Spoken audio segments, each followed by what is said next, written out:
Hi, I'm journalist Mark Elwood, and I'm back again with another podcast from Nikon. In the past, we've been talking to some great photo experts who've been giving some tips and some advice on how to take better pictures.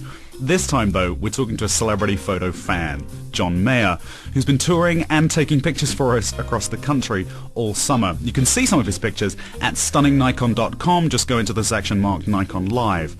John's been taking some pictures for us, and now he's calling in from Washington, D.C. just before his next show. Hello, it's Mark Elwood here. I'm just about to talk to John Mayer, who's been blogging for Nikon this summer as he goes around on his continuing summer tour, and he's been filing photographs from around America using his Nikon on the Nikon website. So we're going to talk a little bit about, I know you're a big photographer, and I know you're fascinated with photography, so we'll talk about that in a minute. But first of all, talk to us about the music. How's the tour going? It's great. It's great. It's kind of, it's a little bit like summer camp. The summer vibe has kind of taken over the tour, and this being the last tour before some time off has really amped everybody up into kind of bringing everything they can to the stage. Are you rehearsing right now? I know you've got a show in D.C. tonight, yeah? Yeah, no, we don't. I don't rehearse for this anymore. This is this particular show piece has kind of cemented itself. I mean, well, that's the fun part, is the more you get down that you could do blind, the more eyesight you have for other things while you're playing in terms of pushing the music in a different direction. It's like, I don't want to get on stage and play the same set every night, So it's about how do you keep you want to keep it a little up. Spontaneous. Well, if we're talking about eyesight, I know you're a big photographer, and tell me a little bit about how you first got interested in photography. Were you one of those kids with like a little camera when you were 5 and you were playing with it then? Yeah, I think I was always taking pictures. I have to tell you up front, I don't know that I have forged the kind of relationship with photography of the kind of full-on spiritual kind of entity of taking pictures. I mean, I love doing it. I love the gratification of seeing back what I thought I saw. There's a certain kind of a telling of the truth, or retelling of the truth, when you see back what it was you thought you saw. And there's a lot to learn, I think, in that when you take a picture of something and you go, this is going to be great. And you start to learn about what moments matter and what moments don't, So what do you think makes, for you, what makes the perfect photograph? When you're taking a photograph, what makes you think, okay, are you a big about composition, or are you very much snap and point, I love composition. I mean, I'm always thinking about my wall at home. The thing about taking photography, taking photographs that really kind of, I think most kind of moves me is the idea that it's a little bit like hunting, in several ways, actually. Not that I've hunted, but seems to mimic the kind of physiology of hunting, lining up a shot, taking the shot, and then kind of instead of the opposite of hanging up what it was that you killed, you hang up what it was you gave life to. I'm always really moved by finding those moments and hopefully having something to show forever.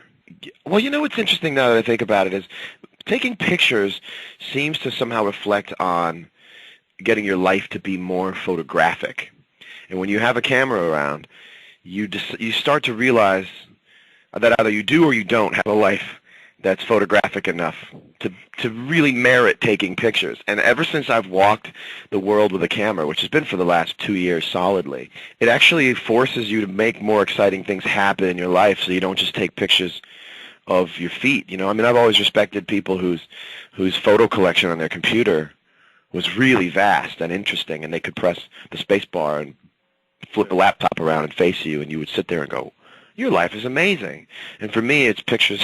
Your pictures on your computer almost tell the story of your life. You want to make sure the pictures shame you into making your life more exciting. Exactly. I know on the side I've seen a lot of landscapes and stuff like that. Do you prefer doing still lifes, or do you like doing portraits? What inspires you most? I would love doing portraits more than anything if, number one, I felt like I could work fast enough and had that kind of bedside manner that great photographers have. I still consider myself a curious photographer, still consider myself sort of a hobbyist, but I do understand that I've left that extra kind of echelon for really learning. I mean, the thing about the digital element that's so great is that you can really just keep guessing and checking. You know, and it's a great way to learn, actually.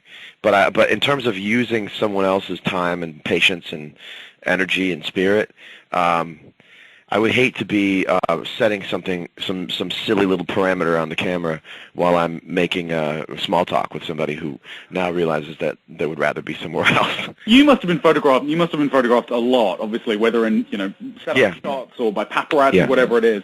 Do you have a favorite photographer you've worked with, or an amazing shot of yourself? Annie Leibovitz. Why? The greats work fast. Great people do things very quickly. It happens in music. It happens, I mean, in all the elements of creation that I've been involved in. The greats work very fast. And it seems to me that they have crystallized or distilled or what have you their process down to only the barest kind of reflexes. And I just did a Gap ad with Annie Leibovitz, and it took no more than 10 minutes, literally 10. Not 10 minutes as some sort of fanciful way to explain. Really 10 minutes, you know. Did people prep you for that? Had you been told, she works fast? Well, I'd worked with her once before, and it was kind of tedious, not on her part, but because she was photographing like a dozen people. Yeah. And it's not even just the photographer. It's the lighting guy. It's the guy holding the shade. They all work fast, efficient. They've done it so many times. They're great at it. They've boiled the process down to the smallest list of commands, and you can feel it. I mean, it's like surfing a wave, you know. Now, that's another great image. So you get inspired by Annie Leibovitz. Are there any other photographers that, when you're taking snaps, that you think, wow, this person, I wish my work was like them? Jim Marshall is like that for me. I always kind of think about Jim Marshall. I think about... I think it's almost more than the photographer, it's the subject. I mean, there's a couple blogs that I post on, and some of the other photographers are not really. It has less to do with their eye for the photograph and more for where they were able to get to take the photograph as proof. Yep. That I'm always inspired by. I mean. I'm driven that way. I don't know that I think so much. Again, this is my own inadequacy. I don't know that I have the largest base of reference, and I don't think that anybody needs to, really. I think we've seen so many photographs, given the internet, given all the media that kind of surrounds us, that you just kind of automatically, I think, feel what's worth it and what's not. I'm just more interested at this point in finding the balance, that really delicate balance. And kind of to go back to the hunting thing, if you were standing in the forest and a deer happened to walk up right in front of you and just start lapping from a stream, you would have to figure out how to get out your equipment without scaring the deer off, and so I find myself in situations that I know would be unbelievable pictures, and I have to gauge, is this worth taking the camera out? Am I going to lose the moment? Am I going to get a dirty look from Sting? You know what I mean? No one gives you dirty looks. You can. No, you never know. I mean, you never know. I mean, there is a level of respect that I don't think exists right now in people who own cameras that I would like to kind of bring back to the world. In terms of that etiquette, when people are at concerts and, they want to take photographs, you're obviously on stage and there must be constant flash bulbs. What's the best time for them to take a picture during the set? Should they? It doesn't matter. The set is like, that is pure performance, pure display. I wouldn't do a single thing on stage that I didn't want somebody to take a picture of and kind of put out in the world. The problem is, and I promise you this is not meant to sound like a complaint or, railing against anybody, because I just don't think people really know. And I really don't mean that to be naive or ignorant. They really just really don't know that just because you were on stage playing or someone else had taken your picture in a time when you accepted it or even didn't accept it, I don't think the etiquette's been established. That really, I think 20 years ago, somebody, I could be wrong, but I'm just curious about it. 20 years ago, I think people were much more willing to go up to someone and say, "Excuse me, sir, do you mind if I take your picture?" And I think it's the walls have kind of come down. And look, I'm ready to accept it if that's the way it's turned out.